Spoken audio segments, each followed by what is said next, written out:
time. The king sat on a solitary throne. Winter snow drummed its fingers on the windows, and icicles hung like daggers from the roof. "I am weary," he said. He drew his cloak around him like a crow folding black wings and closed his eyes. The boy Michael stood before him, holding a carved box. "It is a gift," he said. There were bells on the boy's hat, but since the death of the queen, he too wore black. The king sighed. "It might help pass the time," he said, and so it was. The great king opened the box. Inside, there was an opal ring, flecked blue as the boy's eyes, and a letter sealed with wax. The king said not a word. "It's the queen's ring," explained Michael. "She asked me to give it to you when she was gone." The king's hands trembled as he opened the letter. He read the queen's words written plain as footsteps in the snow. "Do one more thing for me, my king, my love. Into the dark and Mickle Woods go forth to find the bear. This child will give him my ring, and when the bells ring out at morning tide, mark you closely how merrily they sing." The king stared at the letter a long time before speaking. "I will not make this journey," he said. "It's not fitting for a king in mourning." "But she said it was important," said Michael. "I promised her." The king's eyes glinted black. "Then we will go," he said finally, "but only because she wished it." They walked in silence through the dark. Michael's eyes were bright, and he tried to catch a snowflake with his tongue. "Can you see?" he said. "My breath makes words in the air." He breathed out like a dragon and laughed. "The way is hard," said the king. "You'd best save your breath." "But it is so beautiful," said the boy. "The snow looks like sugar in the moonlight." He flapped his arms like a bird. "Watch me, see how my shadow flies." The king did not stop. "I've had enough of shadows," he said. For hours, the boy kept pace with the king, but increasingly, he lagged behind. He stopped once to watch an owl, and another time he rested on a stump of a tree, but he did not complain. The king watched as Michael struggled to catch up. "We will try to find a place to rest," he said. They walked together through the cold until they saw a light, small as a firefly, coming from a cottage in the distance. Come in, said the old woman at the cottage door. She hobbled to the fireside, her back bent like a shepherd's crook. "Do you not know me?" said the king. "I know you are a stranger who needs a bit of bread," she said, "and that's enough." She stirred the fire, and the yellow cinders danced like summer bees. The king sat rigid and dark near the door. "I am used to the cold," he said. "Suit yourself," said the old woman. She handed Michael a thick slice of buttered bread and plumped a quilt around his knees. "And will you stay the night?" she asked. "We can only rest a little while," said the king. "We seek the old bear." The woman wiped her hands on her apron. "They say," she said, "the bear is as fierce as he is wise." Michael shivered. "They say," said the woman, "the bear is as old as the earth itself." "Enough," said the king. "We must go." As they left, the old woman wrapped a scarf around Michael's face. "Take care of this lad," she said to the king. "Keep him warm and safe." She stood in the doorway and watched them until their distant shapes, like candles in the night, flickered and went out. It was near midnight when they entered the Mickle Woods. The moon peeked through the black fingers of the trees, and Michael heard wolves howling in the distance. "Stay close," said the king sharply. "I would not lose you two." Michael looked up. "The queen said that to me once," he said. It was after my mother and father died, and I was crying because I'd gotten lost in the castle." The king did not respond. "She told me I didn't have to be scared because she would always take care of me," said the boy. He shivered in the cold wind. "I miss her," he said. "I will not talk of this," said the king. "Come quickly now." They walked together silently, and by midnight they arrived at the cave. "We must wait here until we are called," said the king. He looked at Michael's questioning face. "My father brought me here," he explained, "to hear the old stories." Michael moved closer to the king. "The queen used to tell me stories," he whispered, but the king turned his back as if the boy had not spoken. It was not long before Michael heard the bear's voice. Deep, like the rumbling of the mountains, the sound circled round him like a cloak. "Come," said the bear from within, and slowly they entered the cave.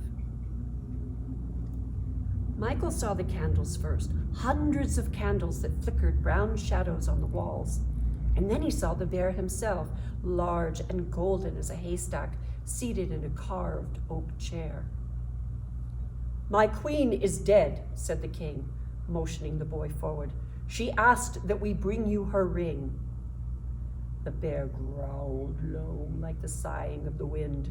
"It has been a long time since you came to me," he said. "Have you a question?"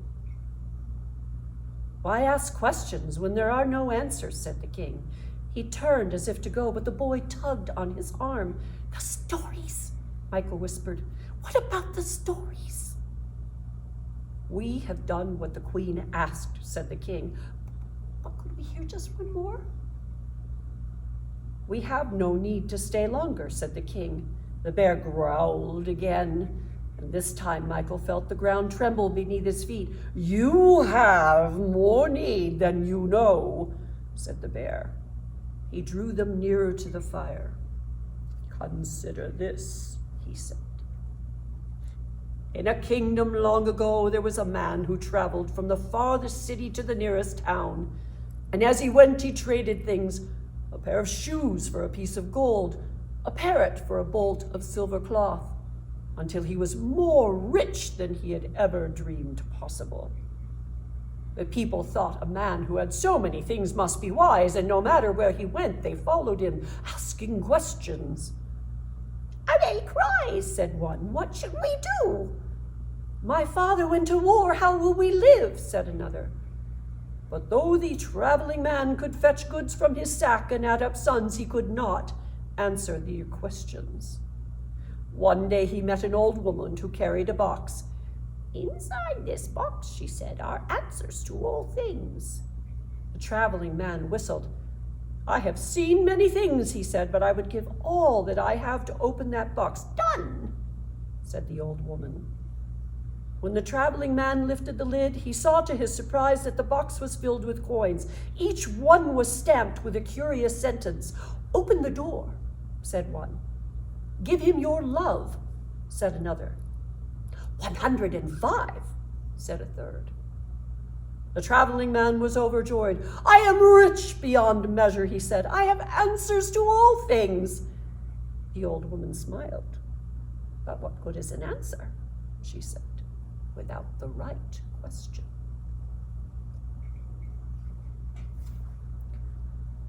The king stared at the fire. 'But this traveling man was not a king,' he said. 'He was not a man whose queen was dead.' 'Whether we are born high or low,' said the bear, 'the same things come to us all.' Michael moved a little closer to the bear. 'The queen used to say I ask more questions than there are flowers in the meadow.' The old bear drew him closer still, and Michael felt the warmth of his fur. 'One day,' said the boy, I asked the queen why black-eyed Susans have only one eye, and she laughed. I liked it when she laughed.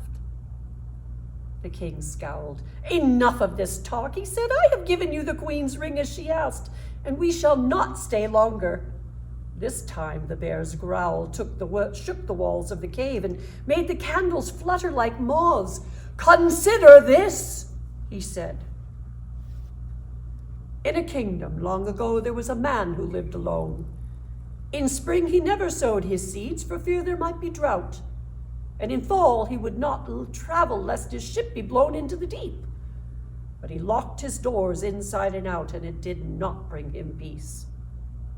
One day a bird, small and slight as a pebble, flew to his window. He marveled at her green wings and at the beauty of her song. I have heard that wind can uproot a tree from the ground, said the man. Are you not afraid of wind? The bird cocked her head brightly. Of course, she said. And I've heard that fire can sweep a forest in a day, the man said. Are you not afraid of fire? Yes, she said. Her wings, thin as pages in a book, glinted in this yellow light.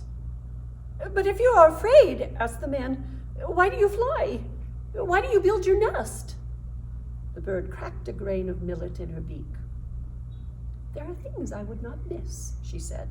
Every day there is morning, ripe as a peach. She trilled a score of grace notes effortlessly. And fledglings in the spring, of course, small things. I do not wish to hear of these, said the man. What of wind and fire? The bird considered thoughtfully. My song, she said finally, requires them all. The man watched her fly away, as frail and strong as ashes dancing in the air. Michael looked up and smiled at the bear. And was the man always afraid? He made his choice, said the bear, as we must all. The king moved closer to the fire. It is not as easy as the bird suggests, he said. No, said the bear. It is not easy. Michael pulled his knees up to his chin. The bird in the story reminded me of the queen. She loved to sing. The king stared at Michael thoughtfully. When he finally spoke, his voice seemed crumbled like the embers of the fire. I cannot remember the sound of her voice, he whispered. It was like bells, said the boy. Listened, and he jingled the bells on the hat the queen had given him. I'd forgotten that, said the king. And her hands, said Michael. Do you remember how she used to make things? She had small hands, said the king. He shuddered, and for a moment he could not speak. I do not think I can bear to remember all of it, he said. The bear growled low in his words, bending round them like a lullaby. Can you remember? Can you bear to remember less? He asked. Consider this. In a kingdom long ago, there was a weaver who spun stories out of thread. One day an owl as white as winter perched on a nearby tree. I should like my story to be woven out of clouds, said the owl. As you wish, said the weaver. The owl brought the woman strings of clouds as round as pearls, but every time she tried to weave them in and out, they would dissolve as quickly as dew upon the grass. The owl blinked his great eyes. Perhaps we should add some moonlight, he said, the kind that shimmers on the water. As you wish, said the weaver. But though the owl brought baskets of jeweled moonbeams worth more than the king's own crown, the story's cloth would not take shape. I do not understand, said the owl. I have chosen beautiful things for the weaving of my story. Ah, said the woman. But sometimes the cloth will pattern itself whether we will or no. You must bring everything, things chosen and things not. The owl flew over the mountains and through the valleys. He gathered jade, green as ginkgo leaves, and raspberries red as blood. He flew past peaceful villages and countries ravaged by war, and when he returned with all the things he had found, the weaver smiled. "These will do," she said. She took the things the owl had brought, threads of sunlight fine as silk, and cobwebs gray as skulls, and wove them all together into a cloth. And when the owl pulled his story round him, it was so full of woe and gladness, so beautiful and strong, that when he stretched his new-made wings, people thought he was an angel hovering in a breathless sky.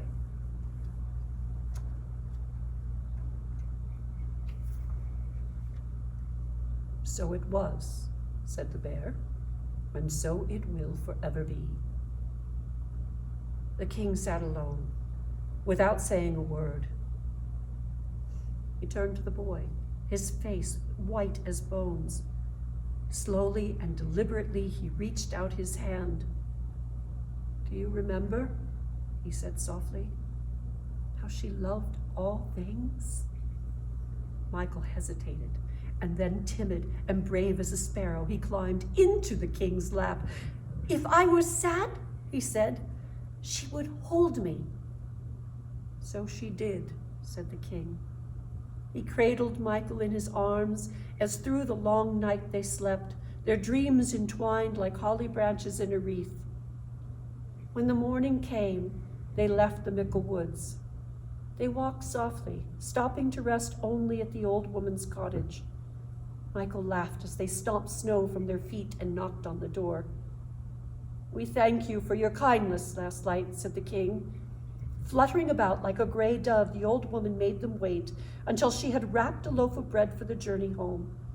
Before they left, the king pressed 3 gold coins into her hand. "It's small payment for bread so freely given," he said. The king walked steadily as Michael ran ahead, and then ran back, never seeming to tire. "Look," Michael said, as they watched the orange sun deftly escape the tangled web of branches above them. When they were near enough to see the smoke from their own hearth, Michael stopped. "Listen," he said. "It's the morning bells." The king smiled. The snow, crisp and even as parchment, lay before them, and the bells rang out strong and clear. He reached down and took Michael's small hand as if it were a gift of great price. "Mark you," said the king, "how merrily they sing."